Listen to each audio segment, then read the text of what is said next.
Hey dreamer, please. Hi guys, welcome back to my channel. We'll finally be checking out Noa and Arena comeback, and most of you have actually predicted Noa and wanted to see her, so here she is. She increases magic attack by 10% each time her HP drops by 10%, that is the Berserker ring effect. She also lives on 1 HP and has a faster charging awakening gauge. She only has one skill, and that is to do 200% magic damage to all enemies, ignore defense, and has a 50% chance to burn those hit. And of course this is relatively lower compared to all the other heroes, so we can actually buff that up by a fighter's soul as well as teammates. And of course, as we know, her awaken skill will cause her to transform, and she will actually get stunned on her skill instead. So for her weapons, I've given her crit and lethal. This will balance out her stats, and then double HP, height, accessory with guardian ring, increase awakening gauge, skill use chance, and block rate. All these are to increase her chances of quickly using her skills and transforming to land the AoE stun. For fighter soul, I've given her more defensive set, increasing 1 to 5 target damage as well, and also mainly increasing her bulk, and increasing damage dealt to universal heroes too. And for her traits, sleep resist, electrify resist, and silence resist. All these are the more common ones. So you can give her stun resist as well. The middle trait actually can vary depending on your team's overall resistance towards the immobilizing CCs. So without further ado, let's check out in Arena. What I like about her so much since her remake earlier this year is her AoE burn and AoE stun. And though it's only at 50%, with Tara, with Fighter Soul, you basically increase this to 90% already, because Tara provides 20% increase, Fighter Soul provides 20% increase. And if you have Freyja over here, like you see on my team, we can actually reduce status effect resist rate on the enemy side, so this will basically guarantee Noa to be able to land the burn or stun depending on which form she is in. And previously when we reviewed Noa during her remake, we did not have a hero like Freyja. So right now this team is still pretty solid when everything comes together. The only thing I have to comment about is that sometimes, because of their awakened skills, Tara and Noa's awakened skill, these are transformation skills, so they are not going to do any damage. However, they can still benefit your team if used at the right time, and this is something we cannot control. So sometimes when they use their skills at the wrong time, it won't benefit your team, and in fact, you won't be doing anything much to the enemy as well. Noa can actually remove debuffs, so that's a very key skill, key effect that you can have, provided she uses it at the right time. You can see that her damage output is actually okay, even without crit and lethal, so that's a good thing. And you see that her HP is still pretty high, almost full actually, she wasn't touched. So that means her Berserker ring effect on her passive won't kick in. So maybe height accessory isn't the best accessory. Okay, so you guys can try to experiment with that. You may want to give her, of course CC cleanse is a good thing, but I don't have that accessory right now.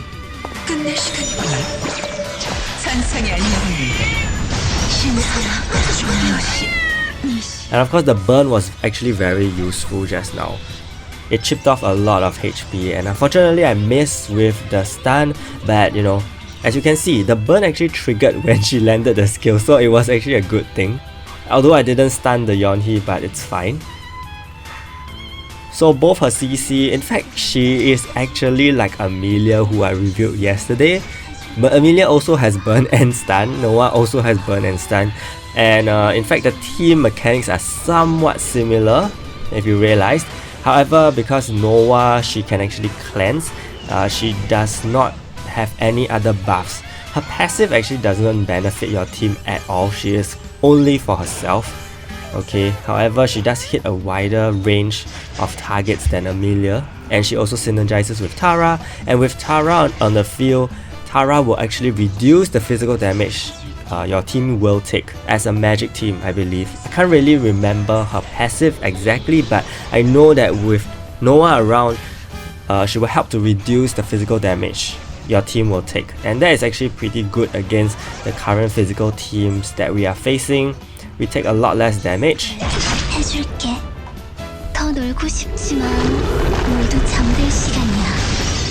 And I pretty much have the same opinion about burn like I did for Amelia, because if you stack on burn with a very powerful skill, if burn is already applied and you land a very powerful skill like from Yonhi or Freyja, all these do additional damage, and it's really painful. As you can see, the HP of my team is still very high, which is a definite bonus. So the magic team can go up against the physical team very well in a bulky way with Noa and Tara, which is not something, you know, new to the game because we already tested it a while ago. But seeing how they can come back right now in a more varied arena setup is pretty nice, and also with Freyja complementing the team now, I think this is still a pretty solid team.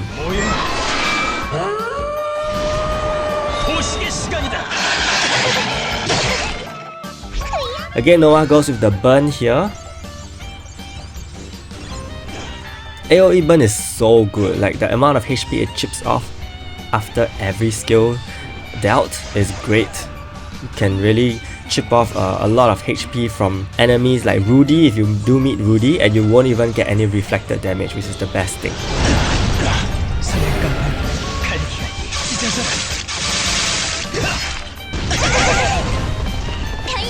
And my Noa transforms pretty early. This also helps me cleanse away the debuffs if I have any, and I think that's also a good thing. I think the height accessory here protected Noa from being damaged. Unfortunately, again, because of that, I realized that, you know, I won't be triggering the Berserker ring effect, which is not supposed to be the case, because you will want Noa to be at a lower HP or even just like 50%. That would be good, so that you can make use of maximum damage output.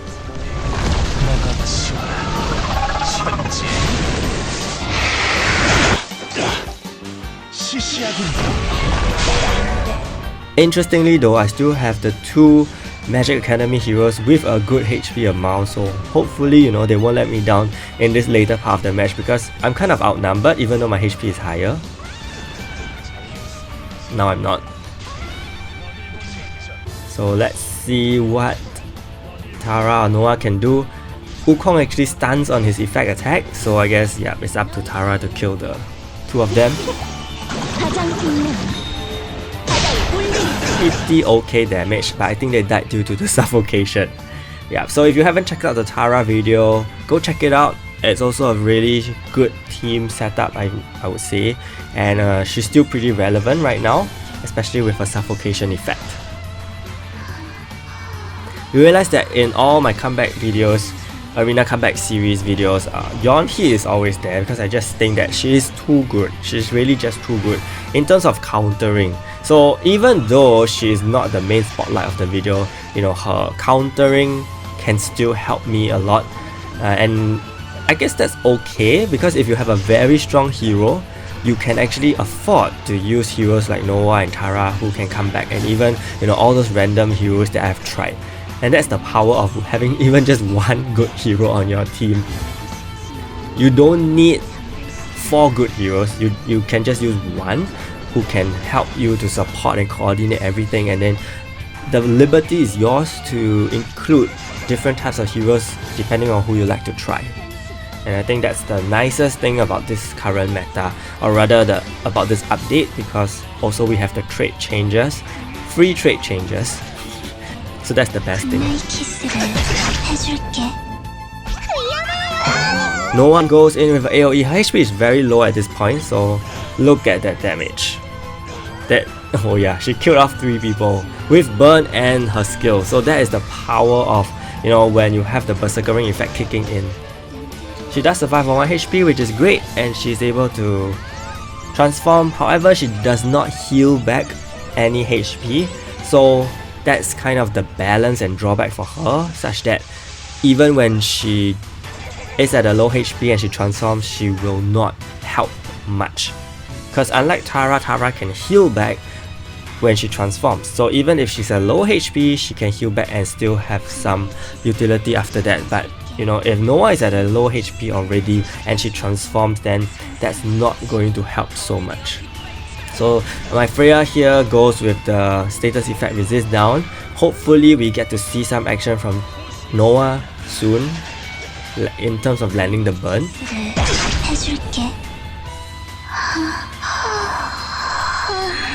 I feel that Yeonhee is actually very active even without skill use chance, like compared to a lot of other heroes.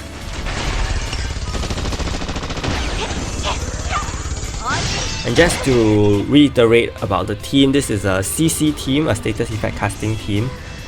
So that's why we have Freyja, we have yeah, basically Freyja. Freyja is kind of the main support, one of the biggest supports for the status effect teams. Of course, we should have Rosie as well for a magic team like that, but then I don't really have the space for her.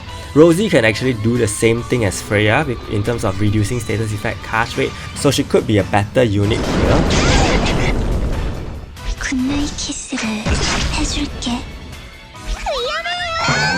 Rush Bomb goes, does okay damage to 3 enemies of course, so if there are more enemies of course the damage will look bigger.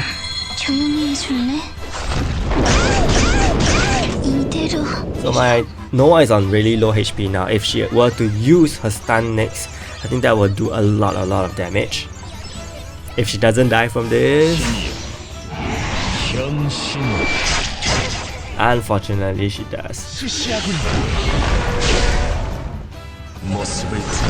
I think this was a really lucky ending for me because as you know, my Sage is actually pretty bulky against physical heroes, but nonetheless wasn't able to kill Dylan's well. So yeah, that was an unfortunate loss. On the opponent's side, we have a Melia. In terms of CC teams, you can also use Melia, by the way, because Melia also relies on CC now. A lot of CC in fact.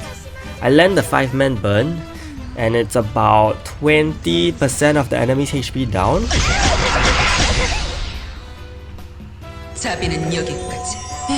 Freyja hits with an AoE 4-man, and that's about another 20% down, I would say, with the burn. So if Noa goes first and lands the burn early, you are going to benefit a lot from it.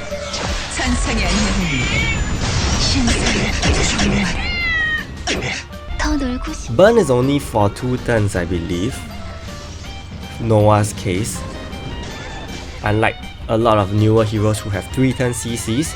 So that is something that is not so good but still okay, because after all, you know, she has stun. If she were to use her stun next, that would be pretty crazy because 2 are down thanks to Yonhee. And Tara transforms as well. This is going to inflict cooldown increase, so I will have a cooldown lock on the enemy.